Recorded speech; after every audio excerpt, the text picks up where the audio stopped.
नमस्कार दोस्तों, मेरा नाम है मनीष भारती और आप देख रहे हैं संस्कृति आईएएस यूट्यूब चैनल। दोस्तों, आज का जो हमारा टॉपिक है वह आपके लिए प्रीलिम्स और मेंस दोनों ही सेगमेंट के लिए काफ़ी ज़रूरी हो जाता है। टॉपिक है आईसीसी द्वारा पुतिन के खिलाफ गिरफ्तारी वारंट। आईसीसी का मतलब यहाँ इंटरनेशनल क्रिकेट बोर्ड नहीं समझ लेना है। आईसीसी का मतलब यहाँ पर है इंटरनेशनल क्रिमिनल कोर्ट की बात कर रहे हैं। तो इस इंटरनेशनल क्रिमिनल कोर्ट ने जो रसिया के राष्ट्रपति हैं व्लादिमीर पुतिन, उनके खिलाफ गिरफ्तारी वारंट जारी किया है। अभी जो रूस और यूक्रेन का युद्ध चल रहा है, तो उस युद्ध में इन्हें किसी किसी मुद्दों पर अपराधी मानते हुए इन पर गिरफ्तारी वारंट जारी किया गया है। तो अब हम देखते हैं डिटेल से कि क्या पहलू है। आईसीसी के बारे में भी हम समझेंगे और आईसीसी आपके लिए प्रीलिम्स के हिसाब से काफ़ी इंपॉर्टेंट हो जाता है। तो चलिए सबसे पहले देखते हैं कि यह मुद्दा अभी सुर्खियों में क्यों बना है। हाल ही में क्या हुआ है कि अंतर्राष्ट्रीय आपराधिक न्यायालय इंटरनेशनल क्रिमिनल कोर्ट ने रूस के राष्ट्रपति व्लादिमीर पुतिन के खिलाफ गिरफ्तारी वारंट जारी कर दिया है। तो अब प्रश्न यह भी उठता है कि क्या पुतिन यहां से अरेस्ट कर लिए जाएंगे। आईसीसी का कहना है कि पुतिन को अरेस्ट किया जाए, फिर उन पे ट्रायल चलाया जाएगा और फिर केस चलेगा उन पे, फिर आगे की कार्रवाई होगी। तो यहाँ पर यह जो मसला उठ के आया है कि क्या उन्हें गिरफ्तार कर लिया जाएगा, क्या ऐसी संभावना बन सकती है कि उनकी गिरफ्तारी हो सकती है।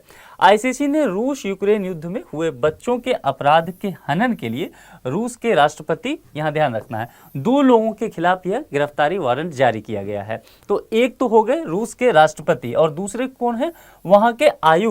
ये रसिया के आयुक्त हैं और आयुक्त किस चीज से संबंधित हैं, इसे आप नोट कर लीजिए। बाल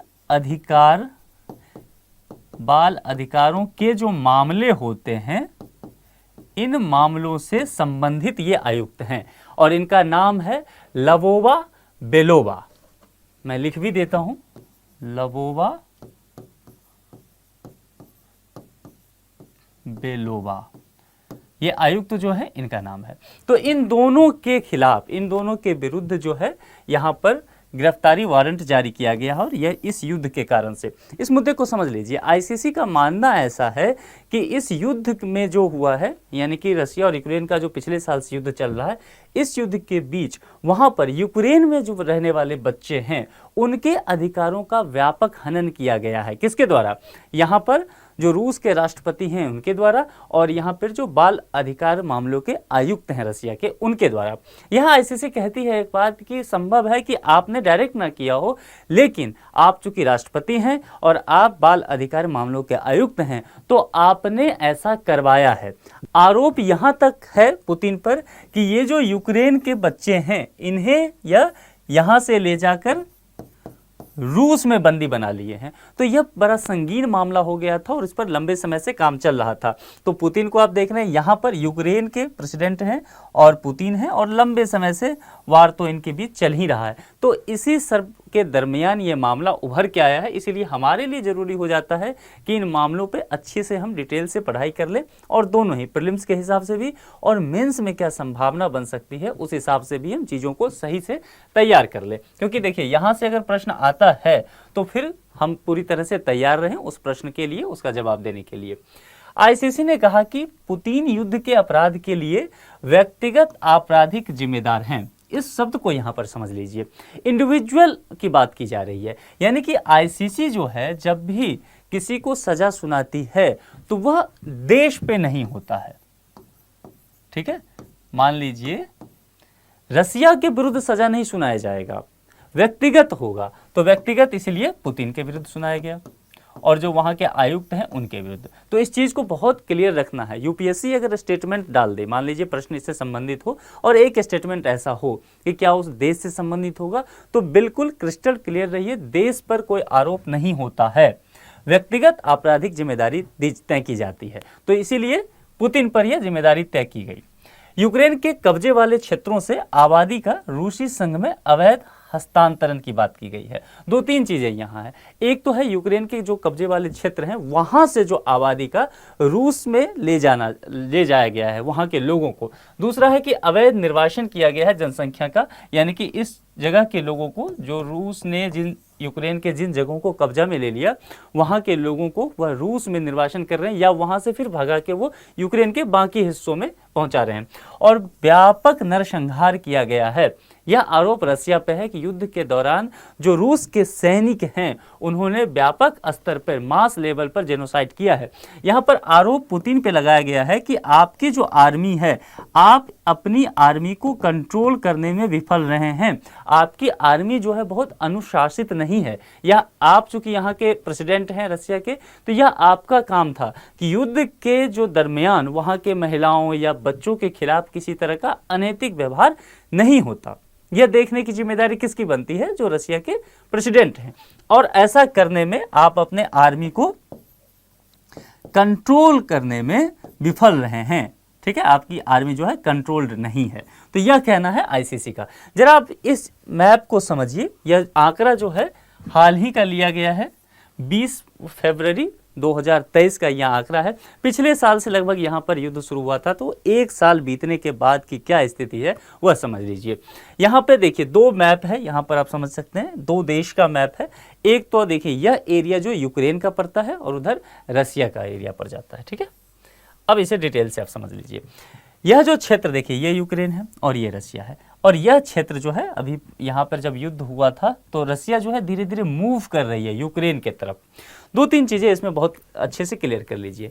यहाँ पर जो ये देख रहे हैं आप, ये जो दिख रहा है आपको ये एरिया, और यहाँ क्रीमिया आप जानते होंगे। तो क्रीमिया पहले भी चर्चा में रहा है, जब आप वर्ल्ड हिस्ट्री पढ़ेंगे तो क्रीमिया का युद्ध भी पढ़ेंगे। ठीक है, क्रीमिया पर पहले ही रूस ने अपना अधिकार जमा लिया था। कब? तो जब ये युद्ध शुरू हुआ था उससे बहुत पहले ही, यानी कि ये युद्ध जब 24 फरवरी 2022 पिछले साल हुआ था, उससे पहले इन क्षेत्रों पर रूस का ऑलरेडी अधिकार था। ठीक है, लेकिन जब यह युद्ध शुरू हुआ तो इन क्षेत्रों पे देखिए, ये जो नए क्षेत्र हैं, ये जो एरिया पड़ता है, इन सभी क्षेत्रों पे हाल फिलहाल में रूस ने कब्जा कर लिया है, अपने क्षेत्र में मिला लिया है। और आरोप है कि इन क्षेत्रों पे को जब रूस ने अपने कब्जे में लिया तो यहाँ से बच्चों को वो लेकर के रूस चले गए, वहाँ बंदी बना लिया, या फिर यहाँ की जो आबादी है उन्हें इस तरफ धकेल दिया, उसके साथ अत्याचार किया। इस जगहों देखिए, ये जो ग्रीन का देख रहे हैं, इन जगह पर भी रूस ने कब्जा कर लिया था, लेकिन यूक्रेन ने दोबारा इसे हासिल कर लिया है। आप जो ये ग्रीन कलर का देख रहे हैं, यह जो ग्रीन कलर का दिख रहा होगा, यहाँ पर अभी ये इस एरिया में भी देख रहे हैं ग्रीन कलर का, यहाँ पर अभी ज़बरदस्त फाइटिंग चल रही है रसिया और यूक्रेन के दौरान। दोनों आर्मी डटी हुई है। और यह जो रेड वाला दिख रहा होगा, जो इस तरह का दिख रहा है ना, ऐसे देखिए यह वाला यहाँ भी दिख रहा है, यहाँ भी दिख रहा है, तो ये वो शहर हैं, जैसे यहाँ भी, जिस शहर पे रूस ने अपना कब्जा पूरी तरह से जमा लिया, यूक्रेन के शहर। अभी हाल फिलहाल में परसों तरसों ही रूस के जो प्रेसिडेंट हैं पुतिन साहब, वो कार चलाते हुए इस क्षेत्र में, यूक्रेन के इस क्षेत्र में चले गए, यानी कि जो रूस ने कंट्रोल में ले लिया है। तो काफ़ी चर्चा बना हुआ है पिछले एक साल से, आप जान रहे हैं। हाँ, एक चीज़ तो देखिए आपको मानना ही पड़ेगा कि यूक्रेन ने बहुत गजब की हिम्मत दिखाई है।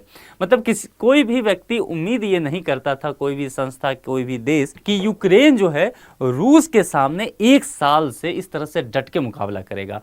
तो यह बात यहाँ से उभर करके सामने आती है।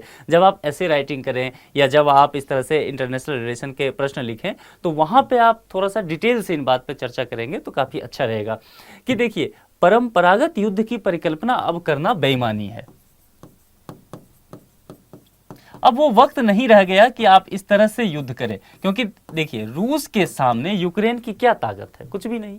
एक परमाणु शक्ति संपन्न राष्ट्र है रूस, अपना उसका एक अलग लेवल है, एक ताकत है, लेकिन उसके सामने एक छोटा सा देश जो उसका ही एक हिस्सा हुआ करता था, उसने उसे एक साल से परेशान कर दिया। और दूसरी तरफ देखें तो तकरीबन आपको यह दिखेगा कि रूस का ये नैतिक रूप से हार नजर आता है। रूस परेशान है इन चीज़ों से, लेकिन वह ईगो पर लेकर के आगे चल रहा है इस युद्ध को। तो इस स्थिति में देखेंगे तो आपको यह नजर आएगा कि जो ये कन्वेंशनल वार है, दोनों आर्मी के बीच लंबे समय से चल रहा है, इस तरह के युद्ध अब जो है प्रासंगिक नहीं रह गया है। नए तरह के अब अगर झगड़े होते भी हैं तो छोटा मोटा झड़प हो जाता है, लेकिन इकोनॉमी का आजकल क्या चलता है? ट्रेड वार चलता है, स्पेस वार की बात की जाती है। तो उस तरह की चीज़ें आजकल होने लगी है। तो इन चीज़ों को आप डिटेल से समझ गए होंगे पूरा मैप देख करके, और ध्यान देना है इन चीज़ों का कि इस एरिया से आरोप यह है कि बच्चों को ये ले जा करके इधर रसिया में बंदी बना लिए हैं या यहाँ के जनसंख्या को इन्होंने निर्वासित कर दिया है। चलिए, तो इस चीज को आप समझ गए हैं। अब देखते हैं कि यह वारंट जो जारी किया गया है पुतिन के खिलाफ, इस वारंट में दम कितना है, क्या फर्क पड़ेगा इस वारंट से रूस पे या पुतिन पे। देखिए, यहां पर जो मानवाधिकार समूह हैं वो पहले से ही पुतिन पर एक्शन लेने की मांग कर रहे थे। तो जब आईसीसी ने यह फैसला सुनाया, वहां पर वारंट जारी किया पुतिन के खिलाफ, तो मानवाधिकार के जो लोग थे, कई संगठन विश्व स्तर पर, वे सभी बहुत खुश हुए और उन्होंने इसकी प्रशंसा भी की और उन्होंने कहा कि यह बहुत जरूरी था ऐसा होना। इससे होगा क्या, देखिए, पुतिन का जो है विदेशों में आवाजाही जो है वह सीमित हो जाएगा, क्योंकि जो भी देश आईसीसी के सदस्य हैं, जो भी सदस्य देश हैं, यदि पुतिन वहां जाते हैं तो इन्हें गिरफ्तार करना पड़ेगा उस देश को। तो पुतिन जो है अधिकांश देश अब नहीं जा पाएंगे। उदाहरण के तौर पर मैं बताता हूं विदेशों में, अब एक देश है, आप जानते हैं, साउथ अफ्रीका, ठीक है। तो साउथ अफ्रीका जो है आईसीसी का मेंबर है। मैं इसे डिटेल से बताऊंगा कि मेंबर होना क्या होता है और फिर उसके और क्या क्या प्रोसेस है। फिलहाल इतना समझ लीजिए आप, साउथ अफ्रीका जो है आईसीसी का मेंबर है। यदि पुतिन यहां जाते हैं विजिट पे, मान लीजिए विजिट पे कभी जाते हैं, तो साउथ अफ्रीका इनको अरेस्ट कर लेगी। तो अब बताइए, क्या पुतिन का भी साउथ अफ्रीका जाएंगे, अब बचेंगे वहां जाने से? तो इस चीज को देखना है। तो जितने भी देश, तकरीबन 123 देश जो है आईसीसी का मेंबर है, तो उस 123 देश में पुतिन नहीं जा पाएंगे। दूसरी बात, यूरोप के ऐसे बहुत सारे देश हैं जो राष्ट्रपति पुतिन के इस कदम का विरोध कर रहे हैं कि आपने यूक्रेन पर क्यों अटैक किया, यूक्रेन की ऐसी स्थिति क्यों की, वो युद्ध अपराधी मानते हैं पुतिन को। तो पुतिन उन सभी देशों में भी नहीं जा पाएंगे। यूएसए से इनका संबंध पहले से बहुत खराब है।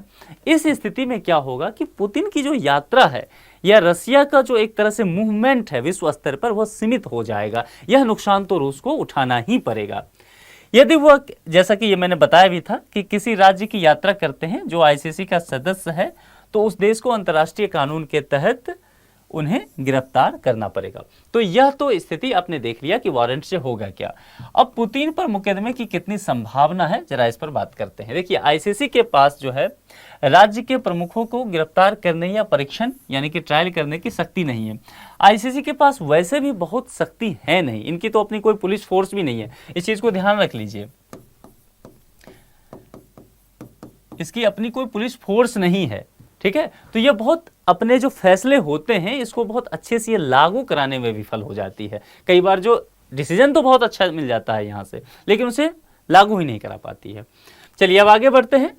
पुतिन के सत्ता में बने रहने के दौरान मुकदमे की संभावना बहुत कम दिखाई देती है, क्योंकि रूस पहले कह चुका है कि हम अपने अधिकारियों को वहां आपको नहीं सौंपने वाले हैं। ये जो आयुक्त पे आपने वारंट जारी किया है या प्रेसिडेंट पे, तो रसिया का कहना है कि हमें इन बातों से कोई फर्क ही नहीं पड़ता है।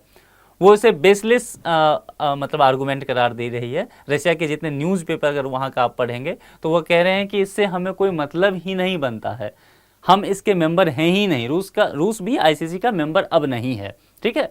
तो उनका कहना है कि हम तो मेंबर भी नहीं है इसके, और आपने ये फैसला बताया तो हमें इस फैसले से कोई मतलब नहीं बनता है।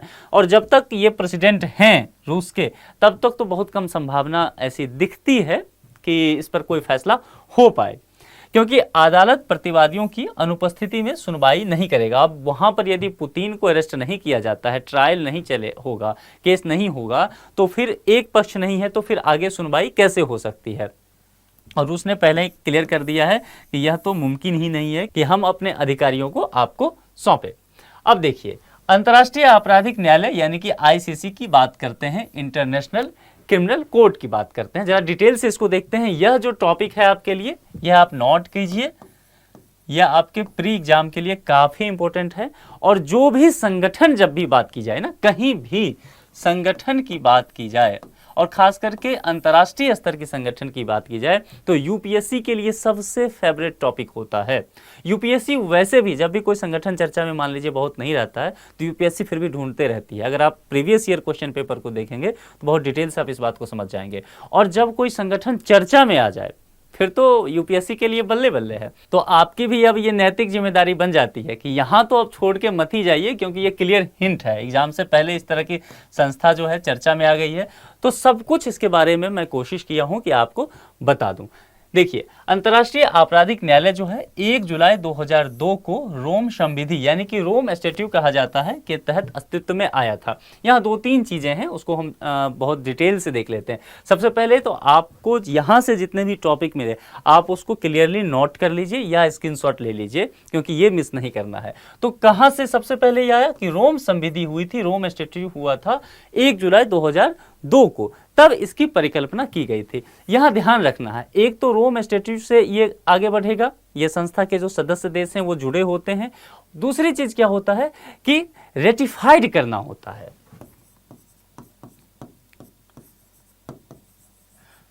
एक चीज समझ लीजिए कि यह जो रोम संविधि हुआ था, जो भी देश इसके सदस्य होंगे वो सभी क्या होगा, रोम संविधि को मानेंगे, जितने भी कंट्री होंगे। दूसरा, वह रेटिफाइड करेंगे।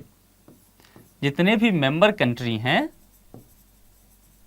123 मेंबर है, ठीक है, दुनिया के 123 देश जो है रोम संविधि को मानते हैं, इसके मेंबर हैं आईसीसी के, और फिर वो रेटिफाइड करते हैं। रेटिफाइड कहने का क्या मतलब है, मैं आपको यहां बता देता हूं। सबसे पहली चीज है कि वो रोम संविधि को माने, यानी कि आईसीसी के मेंबर हो गए। रेटिफाइड करने का मतलब क्या है कि वो संबंधित देश जो मेंबर है वह अपने पार्लियामेंट में, उसके पार्लियामेंट में जो कानून है उस कानून में कुछ बदलाव करे। बदलाव किससे संबंधित, इसके जो प्रावधान है उससे संबंधित, और फिर बिल पास करा ले, तब जाकर के पूरी तरह से आईसीसी का जो रूल रेगुलेशन है वह लागू होगा उस मेंबर देश पे। अब यहां ध्यान रखना है कि जैसा कि मैंने बताया कि इसके तहत जो है 123 देश इसका मेंबर है, लेकिन ध्यान रखना है 123 मेंबर रोम स्टैट्यूट को मानता है, लेकिन रेटिफाइड नहीं किया है कितना देश, 31 देश। तो ध्यान रखिए, रोम संविधि को फिर से समझ लीजिए, रोम संविधि को 123 देश मानता है, इसीलिए वो सभी आईसीसी के मेंबर हैं, लेकिन रेटिफाइड नहीं किया है कितने कंट्री ने, 31 कंट्री ने। कहने का मतलब है कि इनके सारे प्रावधान वह देश नहीं लागू कर रही है अपने यहाँ, यानी कि उन्होंने अपने संसद में कानून में जरूरी जो बदलाव था वह नहीं किया है। तो इस चीज को बहुत अच्छे से क्लियर रखिए। और यह पहला अस्थायी और संधि आधारित अंतर्राष्ट्रीय आपराधिक न्यायालय है। अंतर्राष्ट्रीय आपराधिक न्यायालय की बात की जा रही है। हेडक्वार्टर कहाँ है, हेग में। हेग कहाँ पड़ता है, नीदरलैंड में। चलिए मैप से देख लेते हैं, क्योंकि यूपीएससी जो है मैप आधारित प्रश्न पूछने लगी है। पिछले 4-5 साल के अगर प्रीवियस ईयर क्वेश्चन पेपर देखें तो हर एक जगह आपको हर साल में मैप बेस्ड क्वेश्चन मिलेगा। तो ये सब एक जो है मनपसंद टॉपिक बनता है यूपीएससी का, इसीलिए इसको मैंने क्लियर आपको दिखा दिया है। तो इस मैप को देखने का सबसे अच्छा तरीका क्या है कि सबसे पहले हम यूरोप के मैप पे चलते हैं, ठीक है। जब भी मान लीजिए कोई जगह का नाम बहुत चर्चा में आ जाए तो वह देखिए कि वह किस महाद्वीप में आता है, तो वहाँ सबसे पहले हम यूरोप में चलते हैं, क्योंकि यह नीदरलैंड यूरोप में है। और फिर उस शहर का नाम चर्चा में है तो देखिए कि वह किस देश में पड़ता है। तो यहाँ पे ढूंढिए, चलिए ढूंढते हैं। देखिए यह जो छोटा सा देश है, यह जो छोटा सा देश, यह है नीदरलैंड, ठीक है। यह जर्मनी और फ्रांस और बेल्जियम के बीच में यहाँ पर जाता है, और यहाँ पर नॉर्थ सी है। तो इसका लोकेशन बहुत अच्छे से आप ध्यान कर लीजिए कि जर्मनी, बेल्जियम, इधर फ्रांस, नॉर्थ सी, इसके आसपास का हिस्सा पड़ता है नीदरलैंड का, ठीक है। अब नीदरलैंड में पड़ता है हेग, तो इसीलिए दूसरा हम एक मैप और देखेंगे। वर्ल्ड मैप जाकर के देखना है आपको एटलस में, और उसमें आपको नीदरलैंड्स को आपको देखना है यूरोप में, और नीदरलैंड्स का देखिए शहर हो गया हेग। यहीं पर इसका आईसीसी का हेडक्वार्टर है। तो इस चीज को समझ गए। अब देखिए 4 तरह की चीजें होती है, ये 4 बातें हैं। इन 4 बातों के तहत ही आईसीसी क्या करती है, कोई भी निर्णय लेती है। यानी कि यह 4 अपराध अगर आप किए होंगे तो आईसीसी में इसी 4 अपराध से संबंधित बातों की सुनवाई की जाती है। वो 4 बातें क्या क्या है। पहली चीज तो जेनोसाइड हुआ हो, यानी कि और दूसरी बात ध्यान रखना कि यह व्यक्तिगत होगा, इंडिविजुअल होगा, ठीक है, देश पे नहीं होगा। तो जेनोसाइड किया गया हो किसके द्वारा, उस व्यक्ति के द्वारा। अब मान लीजिए पुतिन तो जाकर के नरसंहार नहीं किए हैं, लेकिन चूंकि राष्ट्रपति हैं तो उन पे आरोप है कि आपने ऐसा करवाया है। तो पहली चीज क्लियर हो गई, बड़े स्तर पर लोगों की हत्या की गई हो युद्ध अपराधों के लिए, यानी कि वार क्राइम्स। और पुतिन पर यह भी आरोप है कि आपके जिद के वजह से, आपके जो ईगो है उसके वजह से इतना बड़ा युद्ध हुआ, तो आप जो है वार क्रिमिनल हैं। तो वार क्राइम्स का है। आक्रामकता का अपराध भी है, यानी कि क्राइम ऑफ एग्रेशन इसको कहते हैं, कि पुतिन का जो एग्रेशन है उसने यूक्रेन को एक तरह से बर्बाद कर दिया। सिर्फ यूक्रेन को ही नहीं, यूरोप में भी जो है स्थिति बहुत अच्छी नहीं रही है। तो एक जो आरोप है उन पर यह भी है। मानवता के विरुद्ध अपराध की बात की जा रही है कि इस युद्ध में खास करके जो रूस के सैनिक हैं उस पर महिला और बच्चों के साथ दुर्व्यवहार करने का काफ़ी आरोप लगाया गया है। कई जो संगठन हैं, ह्यूमन राइट्स बोर्ड हैं, उनका यह आरोप है कि रसिया के जो आर्मी हैं वो बहुत डिसिप्लिन नहीं है, वह कंट्रोल में नहीं रह गई है रूस के, और वह महिलाओं के खिलाफ जो है यौन अपराध तक की घटनाएं सामने आई है, बच्चों के खिलाफ जो है इस तरह की घटनाएं सामने आई है, और इसीलिए इन सब चीज़ों में दोषी पाया गया है रूस के राष्ट्रपति को।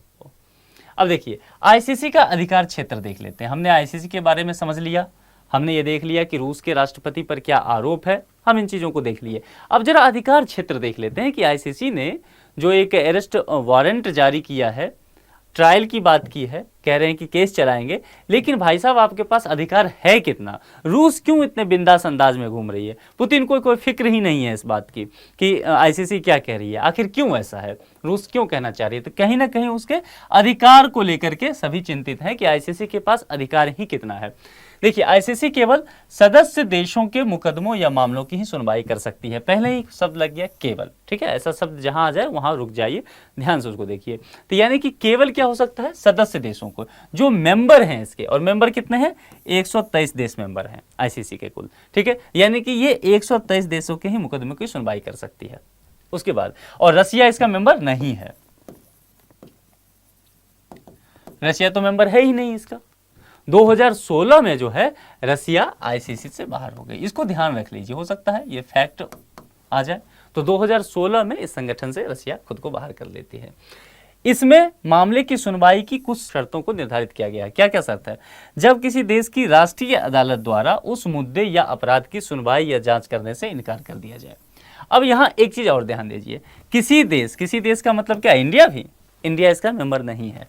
तो यह 123 मेंबर देश की बात की जा रही है, यानी कि 123 जो इसके मेंबर कंट्री हैं उसमें कोई ऐसा राष्ट्रीय अदालत हो जो किसी मुद्दे पर, किसी अपराध को लेकर के सुनवाई करने से मना कर दे, तो वह यहां आ सकता है, ठीक है।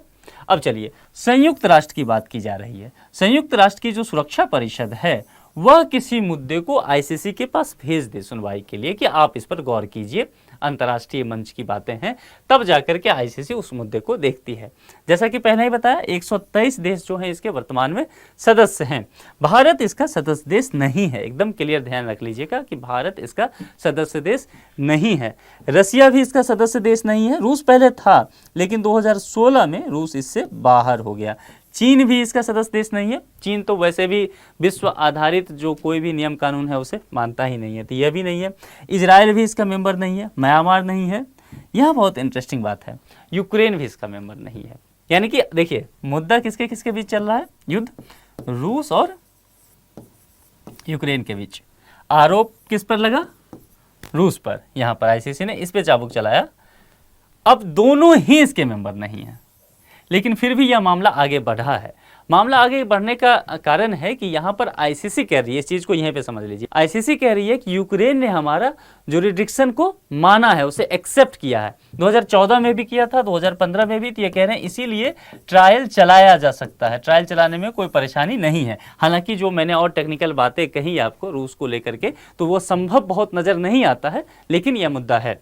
उसके बाद अमेरिका भी इसका मेंबर नहीं है, ठीक है, ये सभी इसके सदस्य देश नहीं बनते हैं। अब ध्यान ये देना है कि इससे कौन सी बातें सामने आएगी। देखिए जैसा कि मैंने पहले ही कहा कि रूस इसका सदस्य देश नहीं है, तो प्रश्न ये उठता है क्या पुतिन गिरफ्तार होंगे? बहुत इसकी जो संभावना है बहुत कम नजर आती है। फिर रूस को क्या नुकसान होगा इसका? रूस को इसका नुकसान होगा कि जो 123 देश इसके मेंबर हैं वहां पर पुतिन की आवाजाही नहीं हो पाएगी, सीमित हो जाएगा उनका आना जाना। इससे रूस के जो व्यापार है उस पर बहुत बुरा असर पड़ेगा और रूस का अभी जो आर्थिक स्थिति है वो वैसे भी बहुत खस्ता हालत में है। उसके अलावा बहुत सारे जो यूरोप के कंट्री हैं वह भी इसके मेंबर नहीं है, लेकिन उसका रूस के साथ संबंध बहुत बुरा हुआ है। यूएसए के साथ तो आप जानते हैं रशिया का संबंध कैसा है, तो इस स्थिति में रूस को नुकसान तो जरूर होगा। लेकिन एक मुद्दा और है कि आईसीसी के पास अपनी पुलिस नहीं है, यह फैसले तो देती है पर उसे लागू नहीं करवा पाती है। यानी कि इस स्थिति में आप कह सकते हैं कि यह दंतहीन शेर की तरह है, कि मतलब यह शेर जो है गुस्सा तो कर सकता है, गरज तो सकता है, लेकिन कोई नुकसान नहीं पहुंचा सकता है। तो इस स्थिति में ऐसी संस्थाओं को थोड़े से मजबूत करने की जरूरत है। इस पर रूस का क्या कहना है? रूस ने कहा, जैसा कि मैंने पहले ही बताया, कि हमें कोई फर्क ही नहीं पड़ता इस बातों से, यह बेबुनियाद बातें हैं। यहाँ पर एक पक्ष और आता है, जो अमेरिका के प्रेसिडेंट हैं जो बाइडेन साहब, उन्होंने भी अपना इस पर बयान दिया है और उन्होंने कहा कि यह स्वागत योग्य फैसला है, इस पर कार्रवाई की जानी चाहिए। एक मुद्दा और, जो मानवाधिकार संगठन के लोग हैं उन्होंने भी इसका स्वागत किया है और उन्होंने कहा है कि इस पर कार्रवाई कर देनी चाहिए। तो ये सब चीज़ें जो है पूरी डिबेट का हिस्सा है, इसे आप समझ लीजिए। जो आईसीसी जो मैंने पढ़ा है, इंटरनेशनल क्रिमिनल कोर्ट, उससे बहुत अच्छे से तैयार कर लीजिए, क्योंकि वह प्रीलिम्स के लिए सबसे फेवरेट टॉपिक है। बाकी जितने मुद्दे हैं वह मेंस से ज़्यादा संबंधित है। तो इस वीडियो में इतनी ही बातें रखते हैं, किसी अन्य वीडियो में अलग टॉपिक के साथ आपसे मुलाकात होगी। यदि आप किसी विषय पर अपनी बात कुछ रखना चाहते हैं या इसी टॉपिक पर आप कुछ कहना चाहते हैं तो कमेंट बॉक्स में आपका स्वागत है। अपना ख्याल रखिए, जल्द ही मिलते हैं। Thank you.